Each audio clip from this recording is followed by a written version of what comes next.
Amigos y amigas, muy buenas noches. Bienvenidos a su programa Conexión Local. Un saludo a todos quienes nos miran a través de la señal de Canal 2, a través de los cable operadores y a través de las redes sociales en donde nos encuentran como @academiatvs. La violencia de género es sin duda uno de los dramas más profundos, complejos y lacerantes de nuestra sociedad. Las cifras son escalofriantes. En el Ecuador, 65 de cada 100 mujeres entre los 15 y los 49 años de edad son víctimas de cierto tipo de violencia en algún punto de su vida. Una cifra que escala a un aterrador 80% de nuestra provincia, el Azuay, el territorio más afectado en el país en cuanto a violencia de género se refiere. Sin embargo, es nuestro deber despertar la sensibilidad necesaria para ir más allá de la fría estadística, el reconocer detrás de estos números la aberrante e incomprensible tragedia que viven innumerables mujeres en nuestro territorio.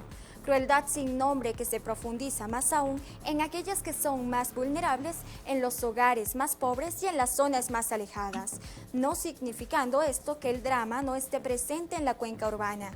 Un tema que demanda respuestas valientes y análisis certeros en estos días en los que la reclusión a la que nos ha abocado la pandemia disparó en los indicadores de violencia, evidentes en las más de 300 llamadas por día que recibe el ECU 911 a nivel nacional, evidentes en los más de 40.000 casos de femicidio que reposan en la Fiscalía General del Estado, de los cuales solamente 164 han conseguido sentencias condenatorias.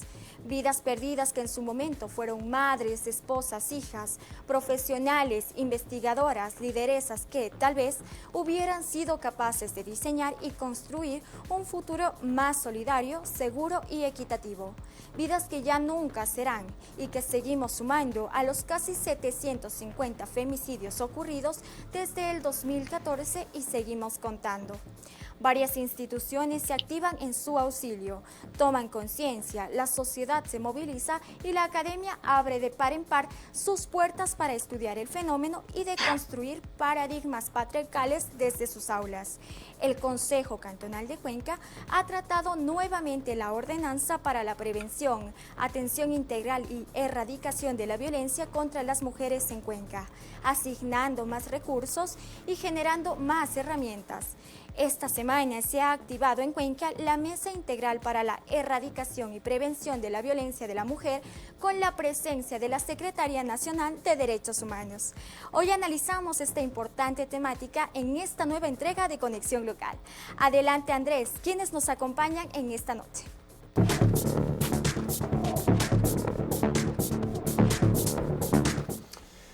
Estimadas amigas, estimados amigos, muy buenas noches y bienvenidos a una nueva edición de su programa Conexión Local a través de la señal de Academia TV.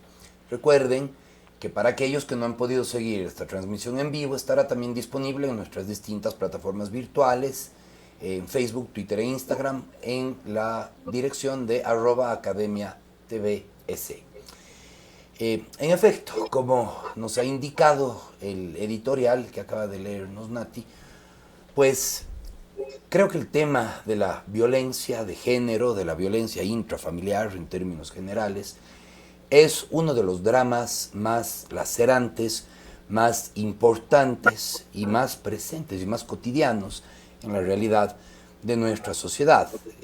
Bien lo dicen las cifras, es uno de los delitos que se comete, la violencia familiar es uno de los delitos que se comete con mayor frecuencia, el maltrato a las mujeres, las distintas formas de violencia que se producen y que afectan sobre todo a la población más vulnerable, a las mujeres que están entre los 15 y los 49 años de edad, mayormente en las zonas rurales, mayormente en las comunidades más alejadas. Creo que es un tema que debe llamar muchísimo la atención y sobre el cual merecemos o debemos hacer una profunda reflexión.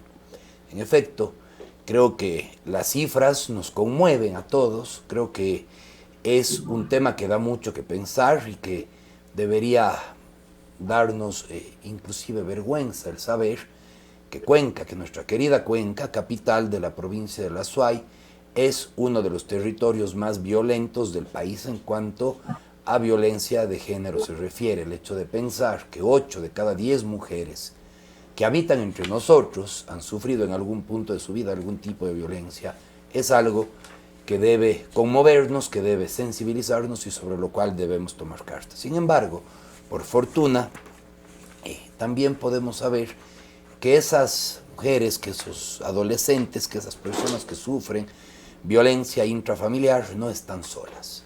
Son personas que, sin embargo, podrán o cuentan con una red bastante interesante de personas valientes, de personas que han decidido afrontar y tomar esta realidad en toda su crudeza, y por eso creo que varias acciones afirmativas se han tomado. Esta semana se ha reunido en Cuenca, se ha activado en Cuenca la mesa integral de prevención de la violencia intrafamiliar, de la violencia de género.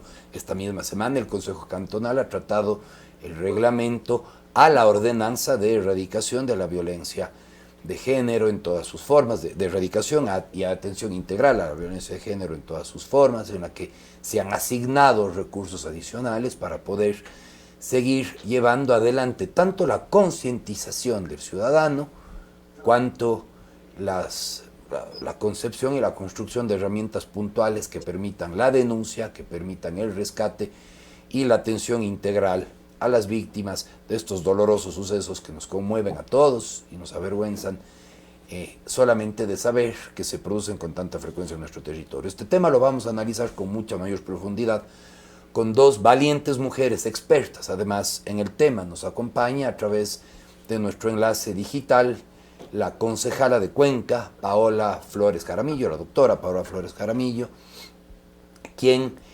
preside la Comisión de Género, Equidad y Género del Consejo Cantonal, y quien además es la delegada permanente del alcalde a la Mesa Cantonal de Erradicación de Violencia de Género. Y nos acompaña también una experta en el tema, la licenciada Fernanda Baculima, quien está también al frente de el Observatorio de Violencia Intrafamiliar. Dos, como digo, mujeres valientes, dos mujeres que además podrán ayudarnos e informarnos en este tema, sobre el cual creo que todos debemos saber más. Estimada Fernanda, estimada Paola, bienvenidas. Y Paola, quisiera empezar contigo. Las cifras que hemos leído ahora en el editorial, y que de hecho las he obtenido además de la exposición de motivos de la ordenanza que tratamos en el Consejo Cantonal el martes pasado, son cifras realmente alarmantes. Estimada Paola, el tema de la violencia en Cuenca se distingue territorios, distingue de pronto estamentos o clases sociales, distingue niveles socioeconómicos. ¿Cómo podemos caracterizar un poco este fenómeno para que entendamos en dónde se produce con mayor crudeza? Y siempre bienvenida. Gracias, Paola, por acompañarnos. Bueno, muy buenas noches. Muchísimas gracias por la invitación, Andrés, de saludar a ti y a Fernanda. Qué gusto poder compartir este espacio. Sin duda, un espacio donde podemos enriquecer nuestros conocimientos y sobre todo poner en el debate, en la mesa, sobre esta problemática que está sucediendo en nuestra ciudad de Cuenca. Sin duda, como tú dices, los números y las cifras son mucho más alarmantes, y sobre todo el endurecimiento, el encrudecimiento de las cifras en cuestión de violencia intrafamiliar y los femicidios nos preocupa mucho más. Las cifras están aquí: 8 de cada 10 mujeres sufren algún tipo de violencia, y sin duda cada vez van en aumento. ¿Qué pasa? No miden ninguna condición social, ser de clase alta, media o baja, sino que más bien es un tema estructural. ¿Qué debemos hacer? Es justamente trabajar fuertemente en políticas públicas para prevenir esta violencia, que es una pandemia silenciosa que cada vez va cobrando la vida de mujeres. Cada 72 horas muere una mujer. Entonces, sin duda, no es solo la mujer, sino cada vez niños evidencian el maltrato día a día de sus madres. En ese sentido, creo que nosotros debemos, como autoridades, seguir evitando en campañas, tratar de evitar estas cifras y obviamente trabajar y construir unas ciudades más equitativas, ciudades donde podamos caminar libremente, ciudades donde vivamos una cultura de paz.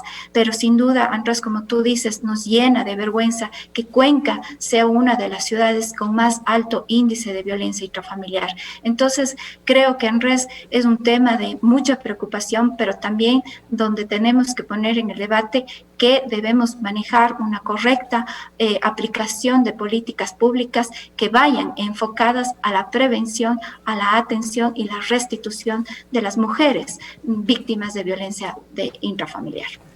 Paola, y muchísimas gracias por tu intervención. Y me parece, Fernanda, que Paola toca un punto aquí que es fundamental. No solamente son las mujeres que son víctimas de esta enorme crueldad, de este delito sin nombre, que es el maltrato, muchas veces que llega al femicidio, las distintas formas de violencia psicológica, patrimonial, física y demás, sino que además hay niños presentes. Es un tema en realidad estructural de la familia. Hay niños que presencian, que son testigos de este problema de violencia. Entonces, en realidad la caracterización de este fenómeno de violencia, estimada Fernanda, debería darse más bien comprendiendo a la familia como un núcleo. De ahí tal vez el tema de violencia intrafamiliar, tal vez es la concepción más correcta. Fernanda, bienvenida y gracias por acompañarnos. Buenas noches, Andrés. Buenas noches, Paolita. Un gusto verle en este medio y poder compartir este espacio también. Hemos venido trabajando en algunos análisis durante un par de semanas apoyando justamente un proyecto importante para la ciudad. Efectivamente, nosotros desde el Observatorio del Consejo de Seguridad Ciudadana, lo que nosotros hacemos es un análisis delictivo geoestadístico, un análisis geoestadístico del nivel de delictividad y violencia del cantón. Básicamente nosotros analizamos las denuncias que hace la ciudadanía y al analizar el 2020, que ha sido también un año atípico, podemos evidenciar que del total de los delitos, todos los delitos que se generan, que pasan en el Cantón Cuenca, el 26% son de violencia intrafamiliar. Y el 26% es la tasa más alta. La más alta, es el principal delito en el cantón, con el 26%. Después de violencia intrafamiliar tenemos accidentes de tránsito en segundo puesto con un 19% que los accidentes de tránsito. Y como terceros delitos tenemos los robos y hurtos a personas, a vehículos, a domicilios, a unidades económicas. Entonces es importante evidenciar el nivel de impacto que tiene este delito en el Cantón Cuenca. Pero a la par también es alentador el hecho de que se pueda generar la denuncia. Nosotros hacemos los análisis de las denuncias. Eso es alentador porque podemos ver y entender que la ciudadanía como tal también no está naturalizando o invisibilizando una problemática, un delito de este tamaño. Podemos ver que realmente ha funcionado todos los temas de socialización, las políticas públicas que se han venido generando en diferentes espacios, que eso hace que impulse y motive a la ciudadanía también a que denuncie. Evidentemente hay falencias todavía y hay mucho que trabajar en la área de poder seguir impulsando las denuncias, especialmente en las zonas rurales. Nos llamaba mucho la atención y en parroquias de quintiles bajos. Nos llamaba justamente la atención que las parroquias de mayor denuncia son San Sebastián, Yanuncay y El Batán. Parroquias urbanas. Parroquias urbanas son las que se concentran la mayor cantidad de delitos de violencia intrafamiliar. Y parroquias como Hermano Miguel, que también son urbanas, pero que tienen deciles de pobreza, o sea, hay mucha gente con deciles de pobreza bajos, no tienen el mismo nivel de denuncia. Y eso no quiere decir que no exista la problemática de violencia intrafamiliar, sino que probablemente por un tema o cultural o de falta de acceso para la denuncia, es que en determinadas parroquias que tienen índices de pobreza altos no haya el mismo nivel de denuncia. Pues podríamos de alguna manera decir que si bien, como decía Paola, la violencia de género no respeta clases sociales, no respeta estamentos económicos, niveles socioeconómicos, ni mucho menos, pero sí es cierto que en cambio las personas que viven en zonas urbanas, de pronto de grupos sociales con de estratos socioeconómicos un poco más altos, tienen más herramientas para denunciar. Correcto. Es decir, si bien la violencia puede ser un fenómeno plano, pero en las zonas donde hay personas con más recursos, al menos existe una mayor posibilidad de denunciar. Así es, exactamente. Es un fenómeno a analizar, ¿no? Y si le analizamos de forma geoestadística, de forma geográfica, como la elipse del delito de la violencia intrafamiliar se extiende en todo el cantón. Si analizamos la elipse que se genera en robo y hurtos de personas, por ejemplo, se concentra más en el casco urbano, es una zona más reducida. Mientras que la elipse de la violencia intrafamiliar abarca todo el cantón. Urbana y rural. Y de pronto ahí lo necesario, estimada Fernanda, será también ir buscando mecanismos entonces para viabilizar la denuncia justamente en esos sectores donde habitan las clases socioeconómicas menos privilegiadas. Es decir, para que la gente que está más dentro del tema de la pobreza tenga más herramientas y protocolos para la denuncia. Ahora que hay un tema que Fernanda ha dicho, estimada Paola, y Fernanda había dicho una cuestión que es importante, ¿no? Que dentro de todo este problema tan serio, tan complicado como es la cuestión de la violencia de género, estamos viviendo un año atípico. Entiendo que este año de la pandemia ha sido un año en el que el tema se ha recrudecido. ¿Es, en verdad, Paola, un año atípico desde el punto de vista de los indicadores de violencia de género? ¿Es un año, ha sido un año complicado? Este es un año sumamente atípico donde la violencia se ha encrudecido justamente porque las mujeres han tenido que vivir con el agresor en casa. Y también hay otro factor importante donde que las mujeres en este año han sido las que más han sido despedidas de su lugar de trabajo y por ende es por eso también otro índice de violencia, ¿no? El no contar con los recursos propios, también donde han tenido que regresar con sus cónyuges, convivientes, y ahí también una parte del tipo de violencia, ¿no? Yo creo que en lo que había hablado antes de Fernanda, el tema del acceso a la justicia es importante, el cómo estas zonas o estas parroquias pueden tener de manera directa los mecanismos para que las mujeres o las personas, no solo en temas a la mujer, porque no entendamos que es el tema de la protección a la mujer, sino también a los niños, niñas, adolescentes, a nuestros adultos mayores, a las personas con discapacidad. Entonces, creo que es importantísimo georreferenciar en dónde van a estar ahora nuevamente estas juntas cantonales para que las personas puedan acceder a la justicia y puedan de una manera rápida y eficaz, puedan proteger sus derechos. Entonces, en ese sentido, creo que en realidad es importantísimo que ese trabajo que hemos venido haciendo con Fernanda, con el Consejo de Seguridad Ciudadana y también con el Consejo de Protección de Derechos, es reubicar una de estas a una de las juntas cantonales, y ahora que con la voluntad política, hay que decirlo así, del señor alcalde, la apertura de la tercera junta, ¿no? Entonces, con eso damos respuesta a las necesidades y esa atención emergente de proteger a estos sectores en situación de vulnerabilidad. Entonces, yo creo que en realidad es fundamental que estas políticas públicas sean eficientes y que sean de atención, ¿no? Entonces, en ese sentido, yo creo que como este estudio que lo estamos haciendo, no solo por parte del Consejo de Seguridad Ciudadana, sino que de algunos entes, para ser específicos en cuanto a una política pública asertiva. Yo creo que en realidad eso estaríamos encaminados nosotros en seguir en una política de avanzada, y como tú lo habías tocado en algún momento, esta semana se tocó un tema muy importante en cuestión en materia de política pública.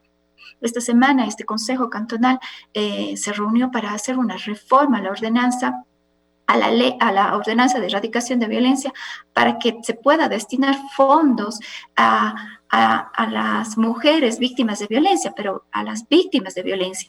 Estos fondos serán destinados de manera directa. No necesitamos crear cargos burocráticos, Andrés. Lamentablemente, yo siempre voy a decir aquí, es que los fondos que están destinados no van a ser suficientes para apaliar esta cruda realidad que tenemos hoy por hoy en la ciudad de Cuenca. Entonces, nosotros tenemos que ser más asertivos y eficientes en cuestión gestión de los fondos de los ciudadanos y ciudadanas. Entonces, este fondo nos va a permitir atender de manera directa a los hijos e hijas de las que se han quedado huérfanos productos de estos femicidios, y no esperar a que una sentencia ya esté ejecutoriada para que recién pueda el Estado proteger a estos niños y niñas, sino más bien al contrario. Una vez que sepamos, nosotros conozcamos un caso en la ciudad de Cuenca que ha sido un niño, es huérfano, poder atenderle de manera emergente, porque es inmediato lo que un niño necesita, que es asistencia en temas de salud mental, y de ahí las becas que necesita para que siga su proceso de educación, y de ahí posteriormente en lo que más necesiten para su adecuado desarrollo. De ahí otros temas que van vinculados en los 4 ejes en esta reforma a la ordenanza. Yo creo que en res, esas son las maneras correctas de llevar una política pública asertiva en cuanto a la protección integral de las mujeres que este momento necesitan una atención adecuada, y sobre todo a paliar un poco este fenómeno que digo, esta pandemia silenciosa que es la violencia intrafamiliar. Así es, Paola, y creo que debemos felicitar su iniciativa. Yo mismo, como compañero de Paola, como miembro también del Consejo Cantonal de Cuenca, felicito a la voluntad política, empezando por aquella del señor alcalde de Pedro Palacios, de haber permitido esta recolocación de recursos para atender inmediatamente, en efecto, para lograr una atención oportuna, una atención integral. Y concuerdo plenamente contigo, Paola, en el hecho de que se deberán utilizar justamente los datos que Fernanda nos entrega, conocer esa elipse de las zonas de influencia de la violencia intrafamiliar, cuáles son las áreas en las que más cuesta la denuncia, cuáles son las áreas en las que menos protocolos tenemos, cuáles son las zonas del cantón en las que más se recrudece el fenómeno de la violencia, en las que más urgente es la atención, para colocar ahí no solamente este tercer centro de atención inmediata que se va a crear, sino inclusive para pensar la colocación de los 2 anteriores. Es decir, tenemos que garantizar que los 3 centros estén colocados, ya que contamos con la voluntad política de tenerlos en funcionamiento, que estén colocados ahí donde más se necesita. Por otro lado, creo que hay algo que Paola ha dicho y que es sumamente importante, ¿no? Un grupo importante aquí que se ve enormemente afectado es justamente los niños, y sobre todo dentro de este fenómeno del femicidio. De nuevo, tomamos los datos del recrudecimiento de este fenómeno durante la pandemia. En efecto, un tema sumamente preocupante, en el que los femicidios se han incrementado exponencialmente durante este periodo, lo cual afecta también directamente a la salud de los niños y los vuelve un objeto central de atención. Un tema que analizaremos inmediatamente con Fernanda, volviendo de esta breve pausa comercial. Estimados amigos y amigas, sigan con nosotros en compañía de Conexión Local a través de la señal de Academia TV.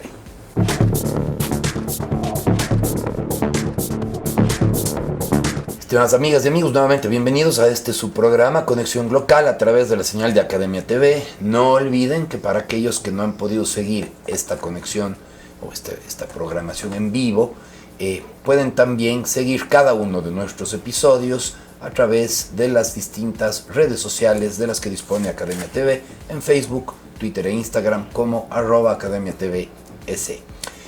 Fernanda, decíamos hace un minuto, antes de irnos al corte, que este fenómeno de la violencia intrafamiliar se ha recrudecido de manera dramática durante el tema de la pandemia. Algunos datos decían que, por ejemplo, solamente contando entre el 2014 y el año pasado y digamos inicios del 2020, se habían producido 750 prácticamente femicidios en el Ecuador.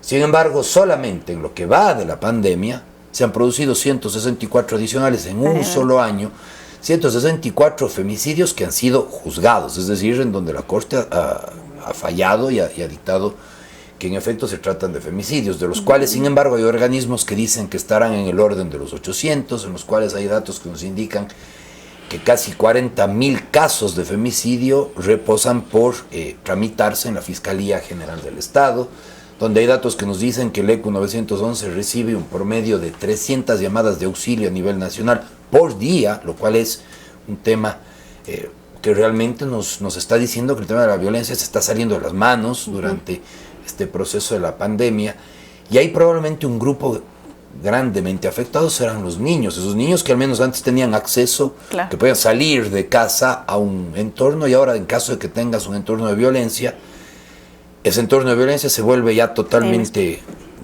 totalmente integral, porque el niño no puede ni siquiera salir de ahí para ir al colegio. El tema afecta mucho el tema de los niños. ¿Cómo analizamos este fenómeno, Fernanda? Sí, bueno, hay que entender mucho que el tema de violencia intrafamiliar es una relación de poder, o sea, del más fuerte hacia el más débil. Puede ser de la madre al hijo, entre hermanos, puede ser del padre a la madre. Es como se anteponen los temas de relación de poder, cómo el más fuerte puede humillar o someter al más débil. Eso es como el concepto más general, podríamos decir, del tema de violencia intrafamiliar. Entonces, eso es un tema que es fuerte, y el trabajo del Estado es enorme. ¿Y por qué razón? Porque estas condiciones generalmente se dan, al menos en el Cantón Cuenca, el 75% se da en el domicilio, en el espacio privado, en donde el Estado no es un espacio público donde puede haber una cámara, un policía o un guardia ciudadano. Entonces, las estrategias de intervención del Estado tienen que ser muy, muy creativas y realmente atacar a la causa. También se genera los temas, es una estructura social. No es que el hombre es malo, la mujer es buena, o la mujer es mala, el hombre es bueno. Si no son parte de paradigmas, más bien que exacto, es una construcción social de un paradigma, de los mismos roles que socialmente hemos construido. El hombre tiene un rol y la mujer tiene su rol, socialmente construido, no es naturalmente generado. Claro, no es un tema biológico, es un tema social, que por lo tanto se puede deconstruir. Si se ha construido el paradigma, se puede deconstruir. Correctamente. A través del mismo proceso, ¿no? Una de las acciones eficaces para el tema de prevención es la educación. Claro. ¿Cómo podemos, y hemos podido observar que hay unidades educativas, especialmente públicas, con muchísimos alumnos, de 500, 1000, 2000 alumnos, que ni siquiera cuentan con un DS. ¿Con qué, perdón? El DS, de acuerdo. No tiene un DS algunas unidades educativas. Comprendo. Entonces, no tienen ni siquiera una atención psicológica dentro de un orientador vocacional dentro de sus unidades educativas. Mucho menos hay una transversabilidad en la educación de los temas de violencia y de género como tal. No se ha enfocado a eso. Entonces, ¿qué sociedad estamos construyendo? Obviamente niños, niñas, adolescentes, sin tener conciencia del respeto a la vida y a la libertad de la otra persona. Por eso incluso los temas de violencia se van evidenciando cada vez a más temprana edad.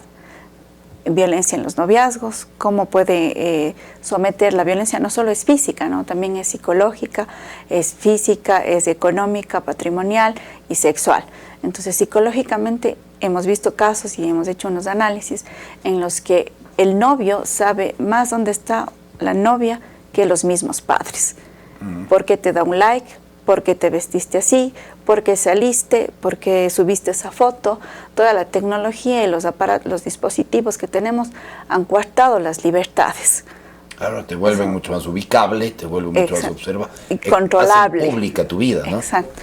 ¿Y cómo puede llegar a controlar los espacios más íntimos? Una relación de amigos, un compartir, una diversión, cómo se viste, quién le da like, quién le comenta.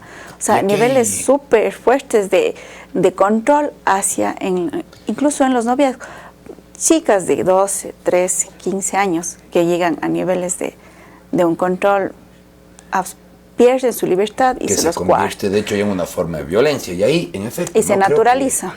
Que se naturaliza y se vuelve un tema de una forma de violencia sumamente importante, en que además a través de las redes sociales el tema se recrudece más porque la vida se vuelve pública. Estimada Paola, creo que es un tema sumamente importante, justamente este tema de cómo el uso de la tecnología muchas veces puede recrudecer el tema. Y te quiero hacer dos preguntas, estimada Paola. Uno, tu análisis de este fenómeno, ¿no? De la cuestión de este inicio temprano, inclusive, ¿no?, de estos métodos de coerción, de vigilancia, muchas veces a las mujeres a través de los fenómenos de la tecnología. Y otra cosa, Paola, hay algo importante, porque todas estas cifras ciertamente aterradoras que hemos venido revisando contigo, Paola, y con Fernanda, corresponden, sin embargo, a las cifras de aquellos delitos de violencia que han sido denunciados, Paola. ¿Y qué sucede con aquellos que no se denuncian? Entiendo que hay todavía una gran masa oculta de delitos y de violencia que no se llega a denunciar. Paola, tu análisis. Gracias, Andrés. Solo para un poco precisar lo que ya ha dicho Fernanda, que es un trabajo que venimos ya trabajando hace muchos años en varios proyectos, porque claro, lo que dice Fernanda es la base. Vamos a un tema, a la educación, a reconstruir ciertas problemáticas que se han venido pasando por varios años, ¿no?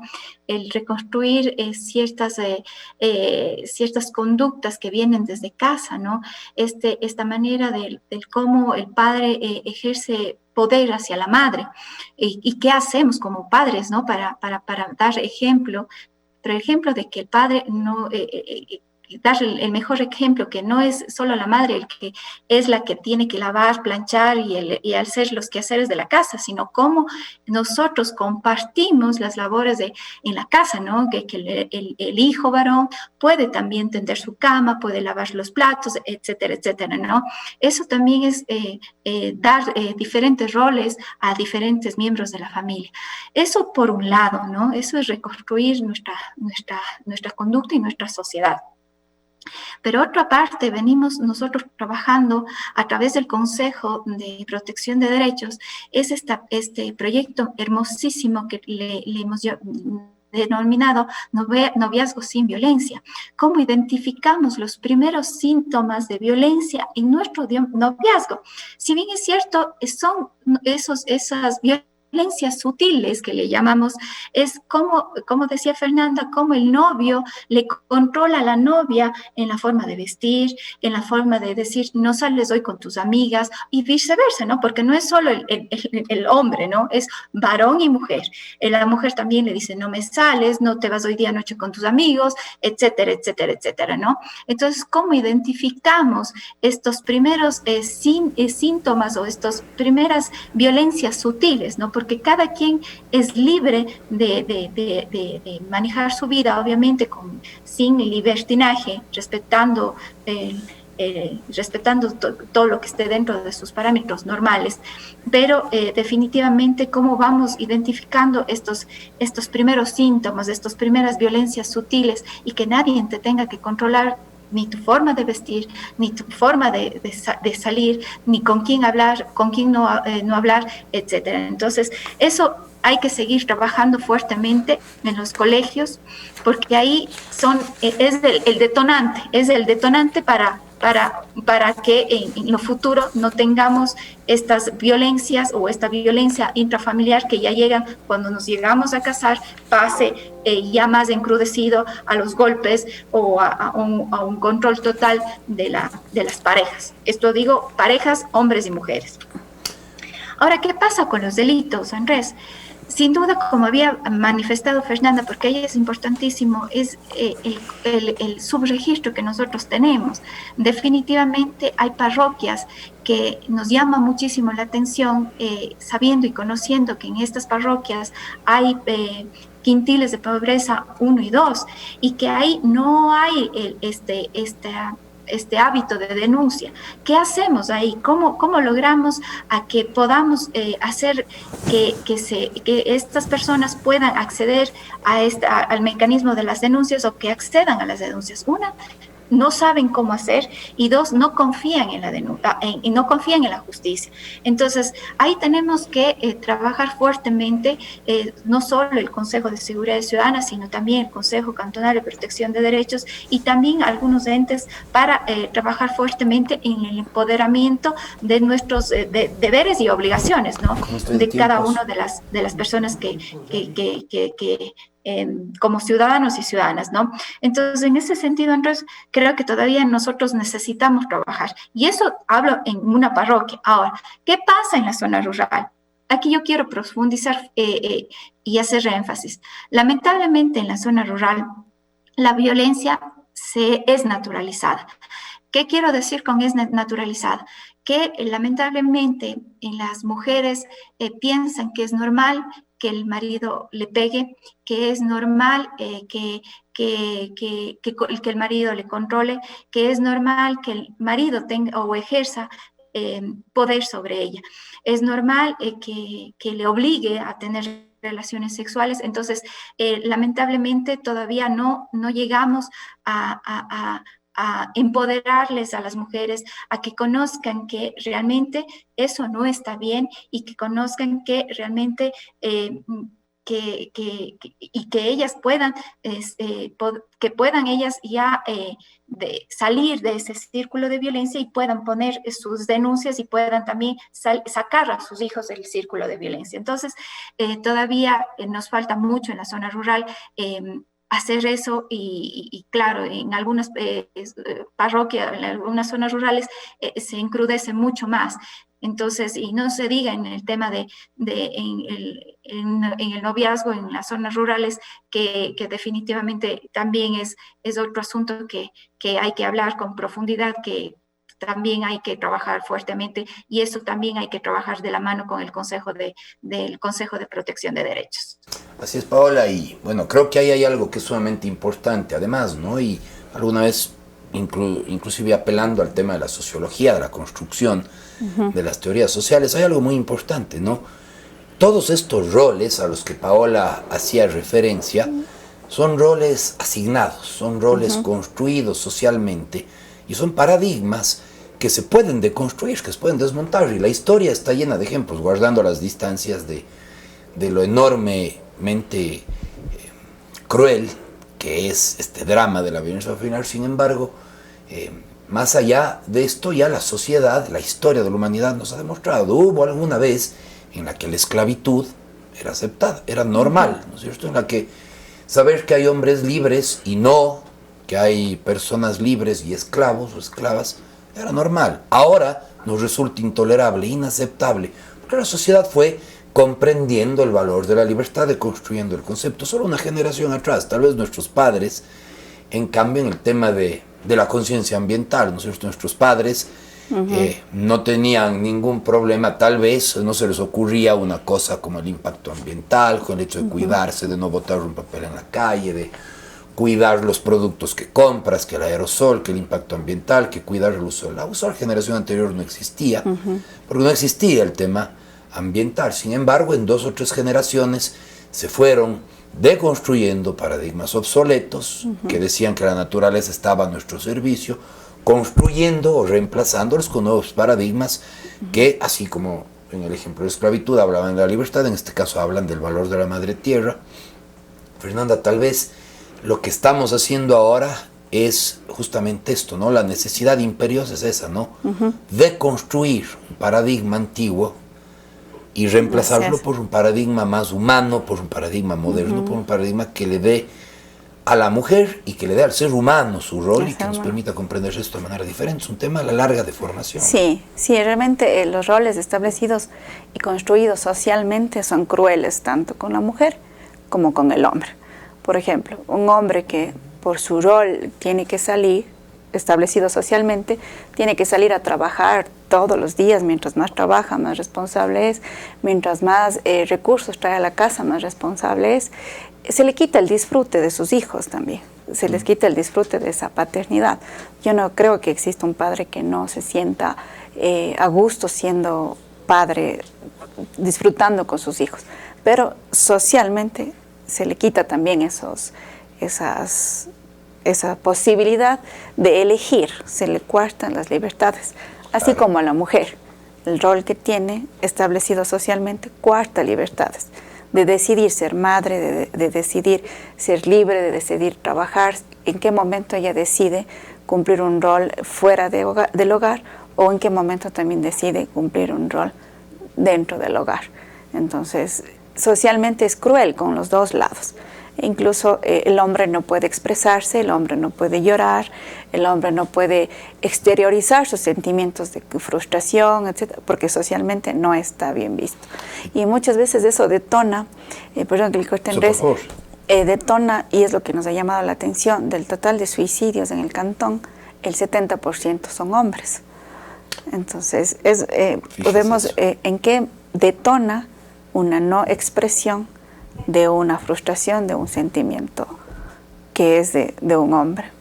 El 70% de los suicidios son hombres. Y son en edades cortas, o sea, estamos hablando en los años que más se concentran el suicidio es entre los 15 y los 30 años más o menos. Hablamos entonces de un tema de paradigmas. Exactamente. Y ahí hay una arista importante en esta problemática que es la educación. Correcto. Entonces una frustración y es el no tener un proyecto de vida.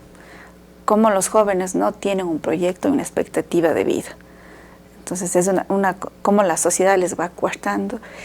Por ejemplo, hicimos una investigación, muchos de los chicos de colegios fiscales, igual adolescentes, decían no, realmente no tengo la expectativa de ir a la universidad, porque sé que no voy a aprobar en la universidad estatal y no tengo los recursos para pagarme una universidad privada.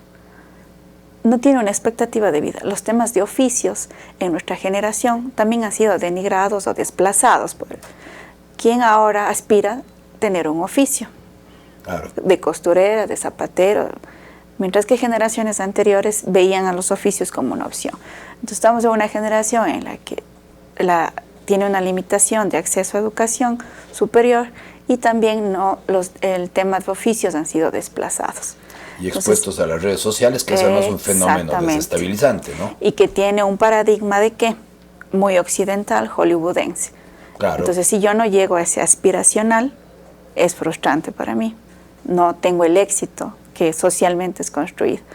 Es una cosa que hay que analizarlo también muchísimo, justamente desde, como decíamos, la arista de esta problemática de la violencia, que es la educación, la formación, inclusive la reconstrucción o el rescate de la identidad, ¿no? Esta occidentalización, que es un término muy bien logrado, Fernanda, del tema de las redes sociales, probablemente también haga que se pierda la identidad, que en el caso de la juventud también actúa como una brújula, ¿no? Que le permite a uno orientarse hacia dónde quiere ir con el tema de su vida. Creo que son temas sumamente importantes, más allá del tema de la violencia, un tema sobre el que sin embargo vamos a regresar, porque además creo que hay varias facetas del tema de la violencia familiar que van más allá de la violencia física y que también deberían analizarse, pero también son fenómenos importantes aquí en nuestro cantón y que analizaremos ahora inmediatamente, estimada Fernanda, si me lo permite, tan pronto regresemos de esta breve pausa, de este breve episodio comercial, para continuar con la entrega de su programa Conexión Local a través de Academia TV. Estimadas amigas y amigas, acompáñenos.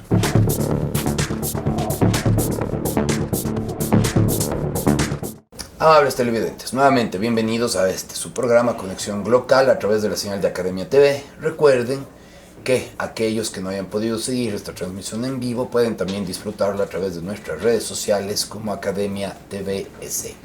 Fernanda, hoy un tema interesante hace unos minutos cuando conversábamos. Decíamos que la violencia la violencia intrafamiliar, la violencia de género en particular, toma muchas formas. Decíamos violencia física, sexual, psicológica, patrimonial.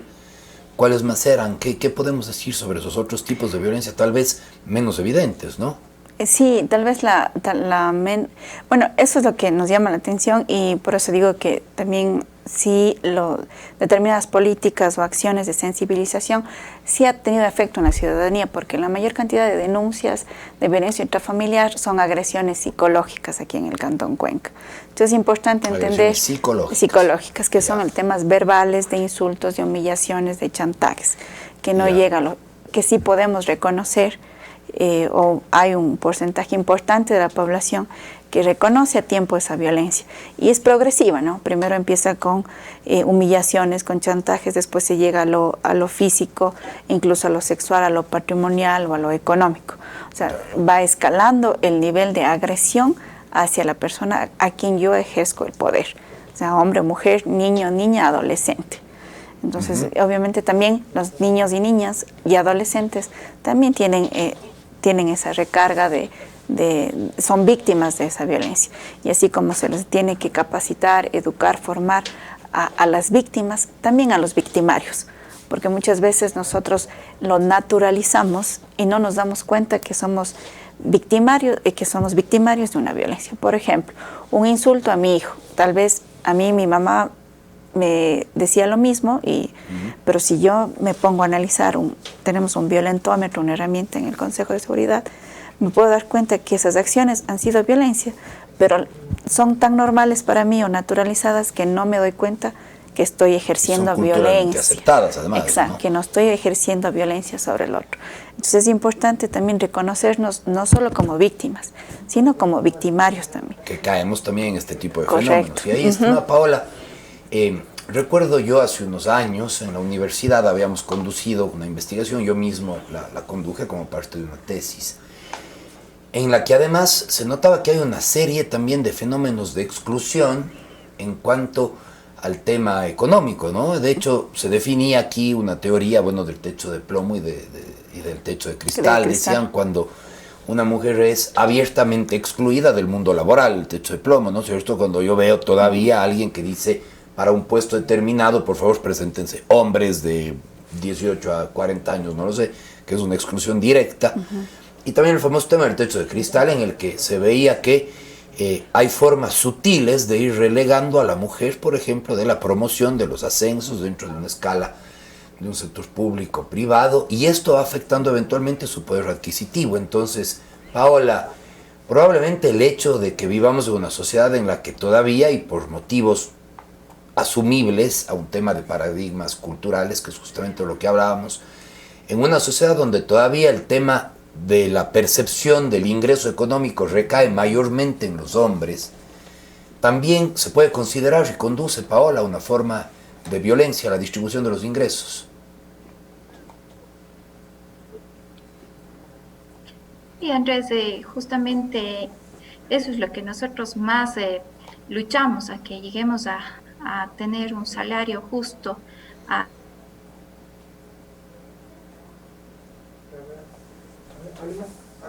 igual que los varones haciendo el mismo trabajo. Entonces, en ese sentido, yo creo que esa es nuestra lucha, y eso es lo que nosotros también a eso nos enfocamos, ¿no? Y más aún, Andrés, en este tiempo, como lo dije desde el comienzo de la entrevista, es que lamentablemente las mujeres en este momento atípico, como lo llamamos en este 2020, las mujeres fueron las que mayor fueron despedidas. Y lamentablemente hay un tema de que un retroceso, hemos retrocedido casi una década, ¿sí? Lo dice ya la CEPAL en cuanto a materia de derechos laborales. Entonces, realmente esto es preocupante porque muchas de estas mujeres fueron jefas de hogar, y lamentablemente esto quiere decir que las mujeres quedamos en total indefensión, porque realmente son las que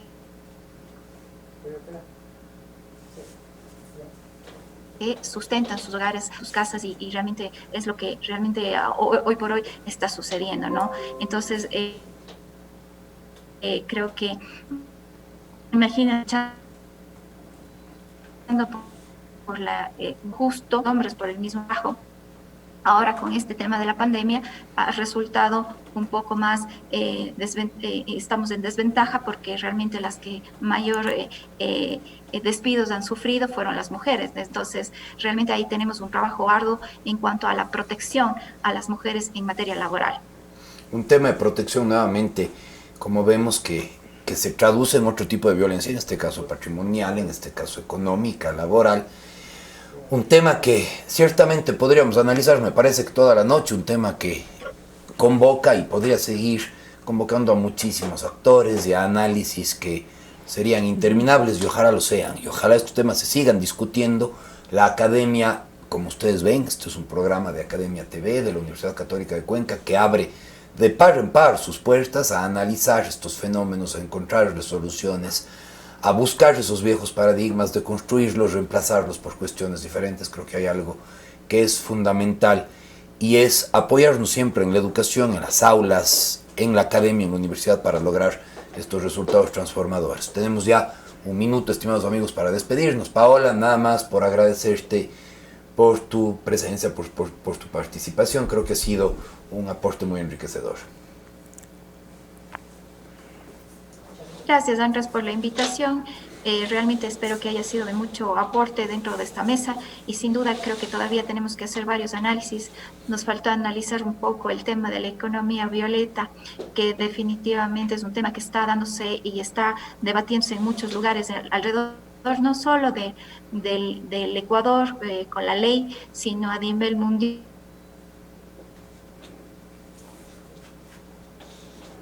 Ya lo llaman economía, proteger esa economía de las mujeres, lo que busca es proteger y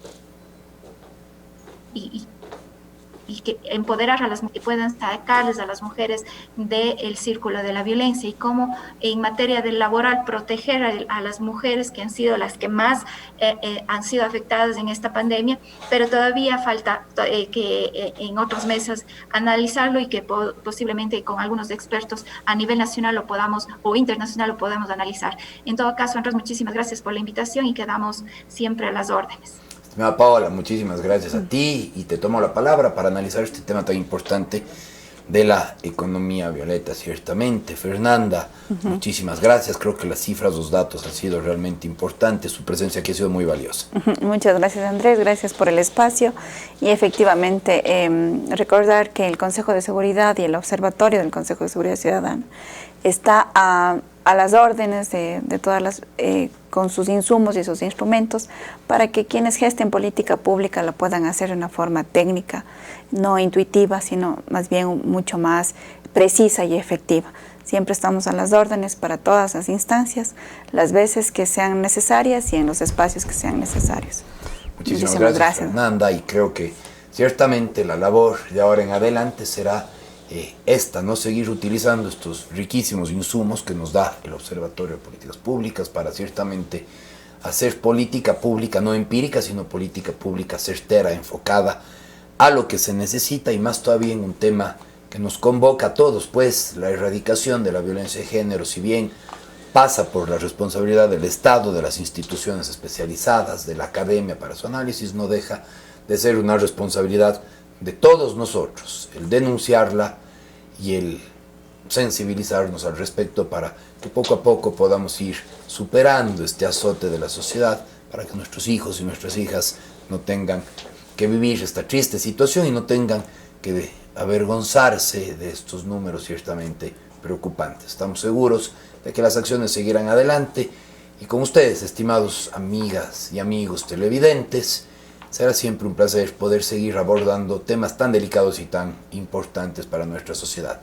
Este ha sido su programa Conexión Local a través de la señal de Academia TV. Muy buenas noches.